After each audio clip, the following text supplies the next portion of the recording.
की वीडियो मैं बना रहा हूँ कुछ स्कोप ऑफ सेफ्टी की। ठीक है, जो काफ़ी लोग पूछते हैं कि सेफ्टी का क्या स्कोप है सऊदीया में, दुबई में। कुछ कहते हैं कि ओवर हो गया है, या मतलब अभी बहुत ज़्यादा लोग सेफ्टी में आ चुके हैं तो इनको अभी ज़रूरत नहीं है। ठीक है, इस बारे में। और दूसरा, अभी तक जो मैं मतलब जो जर्नी ऑफ माई जो भी है, मतलब जो मैंने कैसे अपनी पहली जॉब ली थी सेफ्टी में, वो थोड़ा स्टोरी बताऊँ। क्योंकि जो रियलिटी होती है ना, वो कोई भी नहीं बताता आपको। सही है, किस तरह आप किस तरह की आपने हर्डल्स देखी होती हैं, किस तरह की मुश्किलात आती हैं, तो वो कोई भी शेयर नहीं करता। जब आपके पास एक अचीवमेंट पहुंच जाती है ना, या कोई आप चीज़ अचीव कर लेते हो, तो बस वो अपने उसी पॉजिटिव चीज़ें दिखाता रहेगा। कभी भी कोई नेगेटिव चीज़ नहीं दिखाएगा कि भाई मैं इन चीज़ों से भी गुजरा हूँ, इस तरह से होता है। तो खैर, आपको मैं थोड़ा सा बता देता हूँ। सेफ्टी स्कोप ऐसा है कि सऊदीया में जो विजन एक 2030 है, जिस जिस भाई को पता होगा कि विजन 2030 क्या चीज़ है, तो उसको समझ आ जाएगी इस बात की। सही है, ये विजन 2030 ऐसा है कि यहाँ पे इतनी इनको मैन पावर काफ़ी ज़्यादा चाहिए। ये जो इन्होंने प्रोजेक्ट लगाए हुए हैं, फॉर एग्जांपल न्योम है, उमलुज है, मक्का है, जिस अभी तो इनके और बहुत सारे प्रोजेक्ट स्टार्ट हो रहे हैं सऊदीया के। तो यहाँ पे अगर आप ये सोच रहे हैं कि मतलब पाकिस्तान से 1-2 लाख सेफ्टी वाले भी आ जाएं, तो मेरे ख्याल से अभी भी इनको चाहिए होंगे सेफ्टी। तो इस तरह की इनकी फील्ड होगी, इतने इनके प्रोजेक्ट स्टार्ट हो रहे हैं। अभी न्योम में अभी इतनी मतलब ऑफर्स आती हैं, वहाँ पर थोड़ा सा जाना मुश्किल होता है कि जो फैमिलीज़ वाले वहाँ पर नहीं रह सकते। तो अदरवाइज जो सिंगल हैं वो तो ईज़िली जा सकते हैं, न्योम, उमलज, जुबेल, रियाद। तो यहाँ पे अगर किसी को लगता है कि सेफ्टी की जॉब्स ख़त्म हो गई हैं, तो ऐसा नहीं है। लेकिन यहाँ पे एक रिस्क है कि इन्होंने पहले किया कहा था कि 80% सऊदी होंगे और 20% तक जो होंगे ना वो कोई भी अजनबी सेफ्टी में काम करेंगे। लेकिन जब इन्होंने इम्प्लीमेंट किया तो देखा कि जो सऊदी हैं वो ज़्यादा काम नहीं करते। ठीक है, फिर इसमें फैटलिटीज़ काफ़ी होती हैं, ब्लेम लगा, ये चीज़ें देखनी होती हैं। तो जब इन पर ब्लेम आते हैं तो ये थोड़ा पीछे हट जाते हैं कि हम इतनी बड़ी रिस्पॉन्सिबिलिटी नहीं लेंगे, ये वो। तो फिर अभी इन्होंने 50-50 किया हुआ है। ये 50-50% है, 50% सऊदी होंगे, 50% ही ये अजनबी होंगे। सही है। तो दूसरी चीज़ ये कि मैं जो सेफ्टी में कैसे इन मेरी डिग्री सिविल इंजीनियरिंग की है, तो एज बचपन की मतलब मैं सऊदीया में ही रहा हूँ शुरू से। तो अप्लाई करने के लिए मैं सिविल में जाता रहा हूँ। पहले मेरा आइडिया नहीं था, मैंने वैसे एओश ऐसे ही कर लिया था कि सिविल जैसे मेरी डिग्री कंप्लीट हुई तो कुछ एक आई थिंक 1 महीना मेरे पास फ्री था। तो मैंने जो हमारा लास्ट सब्जेक्ट था ना इंजीनियरिंग में, उसमें एक टॉपिक था एचएससी का। तो उससे फिर वो जो टीचर्स थे वो बता रहे थे कि ये चीज़ें आप कर लें तो आपके लिए फ़ायदा होगा इन फ्यूचर। तो फिर उन चीज़ों को देख के मैंने एओश वैसे ही कर लिया था, इरादा नहीं था सेफ्टी का, लेकिन कर लिया था। करने के बाद मैं फिर जब सऊदीया के लिए जॉब्स के लिए अप्लाई करता रहा हूँ, तो एज अ सिविल और फ्रेशर, जैसे हमारे 90% सारे लोग यही सवाल करते हैं कि एज अ फ्रेशर को क्या जॉब मिलती है। तो उन वो जो जर्नी जो स्टार्ट होती है ना, तो जब आप फॉर एग्जांपल आप आज़ाद वीज़े पे आ गए हो, ठीक है, एज अ फ्रेशर आ गए हो, तो वो आपको जॉब बहुत मुश्किल से मिलती है, या तो ना होने के बराबर ही है। क्योंकि जब जब भी मैं जाता था ना, वो कहते थे भाई हमें एक्सपीरियंस चाहिए। वो कितना चाहिए? 10-15 साल का एक्सपीरियंस सिविल में भी। तो मतलब मैंने बड़ी जगह अप्लाई किया मक्का में, सीवी लेके जाने, ये वो रेफरेंसेस या जो भी कुछ था, रेफरेंस तक भी गए हैं, लेकिन रेफरेंस वाले भी नहीं रख रहे होते थे। कहते नहीं यार, फर्स्ट क्वेश्चन मुझसे कभी एक दफ़ा पूछा था, बड़ी दूर गए हम एक इंटरव्यू के लिए। आई थिंक जद्दा के पास कोई रेगिस्तान था उधर कोई है ना, वहाँ पे गए। तो मेरी भी तैयारी भी नहीं थी, यहाँ पे थोड़ा बहुत पढ़ा था। एज अ फ्रेशर बंदे को क्या पता होगा कि साइड पे क्या हो रहा है। कभी साइड पे इन ही नहीं हुआ बंदा, उसको क्या पता कि मतलब साइड पे क्या चीज़ें चलती हैं। तो वो पीएम था एज आ रेफरेंस, किसी ने मुझे तारुफ़ कराया उनका। तो उसने मुझे WIR का पूछा, मैंने कहा मुझे नहीं पता था WIR का। तो उसने कहा ठीक है हम बाद में बताएंगे। बाद में कब बताना था, कभी भी नहीं बताया। फिर इस तरह होता है। तो एज अ फ्रेशर अगर मतलब मैंने नहीं देखा कोई रखता होगा। सही है, अगर आप मैं मतलब काफ़ी मंथ्स तक जॉब ढूंढता है, मुझे लगता है जो जॉब शायद मिलती नहीं ऐसे। ठीक है, फिर ऐसे ही मतलब अप्लाइयाँ कर कर के CV पे मैंने एक जगह पे लिखा हुआ था शायद। मुझे थोड़ा सा IT का काम भी आता है, मुझे शौक़ है वर्डप्रेस एप्लीकेशंस बनानी। तो इस तरह का थोड़ा बहुत शौक़ था मुझे। तो एक मैं मक्का की एक कंपनी में मतलब ऐसे CV देने के लिए गया। उनको मतलब सिविल वाला तो बंदा नहीं चाहिए था, उन्होंने कहा कि अब हमें ना ये डेवलपर वगैरह को चाहिए, वर्डप्रेस जो वेबसाइट्स वगैरह बना सके।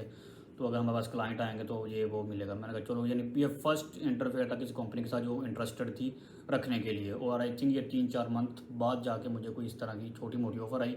तो मैंने तो एक्सेप्ट ही करना था। मैंने कहा मुझे तो पहले कोई नहीं रख रहा, तो मैं मतलब ना कैसे कर सकता हूँ।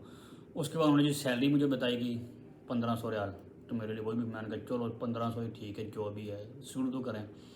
फिर वहाँ पे मेरी फ़र्स्ट जॉब थी, ऑफिस टाइप की थी सारे, ठीक है, जरोशी मौला मक्का में उधर। तो वहाँ पे ऑफिस में बैठा रहता था, ये वो क्लाइंट वगैरह, वो भी स्टार्ट, उनकी वो जो कंपनी थी वो न्यू थी, तो उनको भी मतलब काम इतना नहीं मिलता था, मुझे ही कह रहे होते थे कि आप काम लेके आओ। तो मतलब मैंने फिर ऑब्ज़र्व किया कि इतना कुछ नहीं था वहाँ पे, लेकिन वहाँ पे कुछ ये चीज़ें थी, काफ़ी और भी इंजीनियर्स आ रहे थे, प्रोजेक्ट मैनेजर जो जॉबलेस होते थे ना, तो वहीं पे आकर देखते थे कैसे इनको प्रोजेक्ट लेके आए हम। उनकी ये मीटिंग्स होती थी कि कैसे हम प्रोजेक्ट लेके, लेकिन कभी मिलता नहीं था उनका जो भी था। तो वहाँ पे आई थिंक मैं 4 मंथ मैंने काम किया, कोई सैलरी नहीं मिली। एक दफ़ा उन्होंने 500 डाल दिया था टोटली, सैलरी मिलती नहीं थी। तो फिर उसके बाद मैंने छोड़ दिया था। लेकिन वहाँ पे मुझे एक फ़ायदा हुआ था, मेरा रिलेशन बन गया था कुछ ऐसे लोगों से जो कि प्रोजेक्ट मैनेजर के लेवल तक उन्होंने काम किए हुए थे। तो वहाँ से मेरा रिलेशन बना था। उसके बाद फिर मैं जॉब छोड़ दी थी। कुछ देर मैंने ये पाकिस्तान में जो हज्जाज आते हैं, जो हज वगैरह होते, इस तरह की कुछ जॉब्स मिली थी मुझे, वो करता रहा हूँ एज अ टाइम पास है, जो भी था, जो भी मिलती थी कि अर्निंग करनी है। तो वो 1-2 मंथ आई थिंक की थी, 66 डेज़ की थी वो की। उसके बाद फिर मैंने, क्या हुआ कि एक कंपनी में दोबारा मैं अप्लाई करने गया हूँ, ठीक है। फिर मैंने सोचा कि ऐसे शिफ्ट ही जाता हूँ, क्योंकि सिविल में तो ऐसे कह रहे थे कि वो एक्सपीरियंस बहुत ज़्यादा मांगते हैं, 10-15 साल और क्रिटिकल एक्टिविटीज़। वहाँ तो मैंने देखा कि ये वही बंदा जिससे मेरी ऑलरेडी दुआ सलाम थी, मैं जानता था, क्योंकि वो जहाँ पे मैंने 3-4 मंथ फ्री में काम किया हुआ था, वहाँ से मेरा रिलेशन बना था। और जब मैं कंपनी के अंदर गया, वो प्रोजेक्ट मैनेजर था। तो ऐसे मुझे फर्स्ट जॉब मिली थी। ये देख लें, रेफरेंस और पहले से जानते थे हम। तो उसने कहा अच्छा, तो आप सेफ्टी ऑफिसर में आना चाहते हो? मैं कहा हाँ। जो मतलब उस वो हम इंटरव्यू की तो नौबत ही नहीं ना आई, क्योंकि हम ऑलरेडी बहुत ज़्यादा इंटरफेयर थे पहले ही कंपनी में, दोस्त टाइप की थे।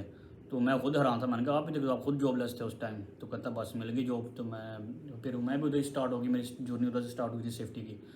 तो वो एक टावर था जीजिया में, 3 टावर थे, जो हॉस्पिटलिटी प्रोजेक्ट है अहली। तो वो तकरीबन कंप्लीट हो गया कब का। तो वहाँ से मैंने स्टार्ट की थी सेफ्टी की, वहीं से सारा कुछ सीखा। एक कंसल्टेंट का सेफ्टी वाला था, एक मैं था। तो बस वहीं से सारा A to Z जो भी था ना सेफ्टी का, उधर से सीखा। 2-2.5 साल लगाए। उसके बाद सैलरी बहुत कम थी, सही है ना, बस ऐसे ही जब बंदे को जॉब चाहिए होती है फिर उसी वो सैलरी भी एक्सेप्ट कर लेता है। उसके बाद ये नेस्मा में आ गया। नेस्मा में इंटरव्यू वगैरह दिया था, क्यों इंटरनेशनल थी। तो यहाँ पे मेरे 3 साल लगे हैं, 2-3 साल मैंने यहाँ पे काम किया है। तो तकरीबन 5 साल मैंने, ये हो गया सऊदीया का एक्सपीरियंस। उसके बाद फिर ये वाली जॉब के लिए अप्लाई किया हुआ था। ये जॉब भी मुझे इजीली नहीं मिली, 6 मंथ पहले मेरा इंटरव्यू और हर चीज़ हो चुकी थी। तो वेट पे काफ़ी देर पर लगा हुआ था, वेटिंग ही कर रहा था कि कब ये जॉब देंगे ना। तो अब मतलब ये काफ़ी 6 मंथ्स गुजरने के बाद उन्होंने जवाब दिया कि आप इस दिन आपकी हायरिंग है। तो इस तरह होता था। खैर, स्कोप ऑफ सेफ्टी बहुत है, जर्नी डिफ़िकल्ट है, ठीक है, एज अ फ्रेशर। अब बताएं कौन काम करेगा? अगर आज़ाद वीज़े से मैं क्यों मना करता हूँ कि मेरी फैमिली तो यहाँ पे सऊदीया में थी, ठीक है, 4 मंथ 6 मंथ्स जो भी, मतलब अगर जॉब नहीं भी थी तो बंदा बियर कर सके। लेकिन इन केस अगर आप आज़ाद वीज़े पे आते हो, आपके पास इतना टाइम होता ही नहीं है कि अगर आप 4-6 मंथ फ्री रहोगे, कहीं पर काम करोगे, तो आपके ऊपर तो टैक्स इतना हो जाएगा और ये वो, आपने पैसे देने हैं, आपने फिर कोई ना कोई काम करना है। अगर आप लेबर फील्ड में चले जाओगे, वहाँ से आपके लेबर टाइप के सारे बंदे मिलेंगे, तो वो आपका रेफरेंस या आपकी और रिलेशनशिप नहीं बनेगी। तो इसलिए प्रेफर आप ये करेंगे कंपनी के वीज़े पे आएँ, बेस्ट ये है। कंपनी का वीज़ा सही रहता है, direct I think Rawalpindi Islamabad में इंटरव्यूज़ होते हैं, तो वहीं से अप्लाई करके आएँ। आज़ाद वीज़े का ये होता है कि आपको काम मिले ना मिले, इन्होंने आपसे टैक्स लेते रहना है। तो जॉब ऐसा नहीं कि आते ही मैं आपको ये कहूँगा आते ही मिल जाएगी। मुझे खुद 6 मंथ या 8 मंथ मैं तो खुद फ्री रहा हूँ, तो ऐसे स्टार्ट हुआ था। तो इसलिए आप ये सोच समझ के आएँ को 8 मंथ कौन बर्दाश्त करेगा। 8 मंथ का मतलब है आपसे वीज़े के पैसे अलग हैं और 12 से 15 हज़ार रियाल जो है वो अलग है, आपने टैक्स देना है 1 साल का। तो इस तरह होती हैं, काफ़ी डिफ़िकल्टीज़ होती हैं जॉब ढूंढने के लिए। सो अब आप अपने टारगेट्स खुद सेट करें, क्या करना है क्या नहीं। बहुत सेफ्टी की बहुत और डिमांड्स हैं, लेकिन मैं सजेस्ट यही करूँगा कि आप कंपनी के थ्रू आएँ। आज़ाद वीज़े पे आना बहुत मुश्किल है। अगर आप 1 मंथ भी आपको काम नहीं मिलता, आप पे टैक्स तो लग गया, 1 लाख पाकिस्तानी आप देना ही देना है। तो फिर आप इस तरह की टेंशन में आप कहोगे कि मैं मजदूरी भी कर लूँगा, कोई भी काम कर लेंगे, तो फिर आपका फ़ायदा नहीं आने का। आज़ाद चलें, ठीक है, यही बताना था आपको। छोटी सी वीडियो बना दी, मैंने कहा चलें ठीक। ओके जी, अल्लाह हाफिज़।